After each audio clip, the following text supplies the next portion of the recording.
अस्सलाम वालेकुम नाजरीन। आज हम बात करेंगे कि ऐसी वो कौन सी आदत हैं जो इंसान के दिमाग को कमज़ोर कर देती हैं। हज़रत अली रज़ी अल्लाह तआला अन्हु ने फरमाया, अगर इंसान सीखना छोड़ दे तो इसका दिमाग कमज़ोर हो जाता है।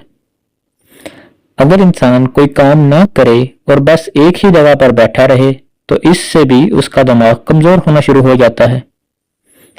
अगर इंसान थोड़ी थोड़ी देर बाद खाना खाना शुरू कर दे, इससे भी इसका दिमाग कमजोर होना शुरू हो जाता है। इंसान अगर बार बार जोर से बात करे या फिर तेज आवाज सुने, इससे भी इसका दिमाग कमजोर हो जाता है। बहुत ज्यादा हंसना दिल को मुर्दा और अकल को कमजोर कर देता है। गुस्सा अकल को बर्बाद और दिमाग पर पर्दा डाल देता है। फजूल बातें इंसान की वक़्त और अकल को कम कर देती हैं। हरीस यानी लालची इंसान की अकल कमजोर हो जाती है।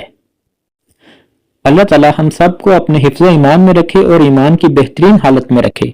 हमें दुनिया की हर तकलीफ और परेशानी से बचाए, आमीन। अगर वीडियो अच्छी लगी है तो लाइक करें और चैनल को सब्सक्राइब करें। शुक्रिया।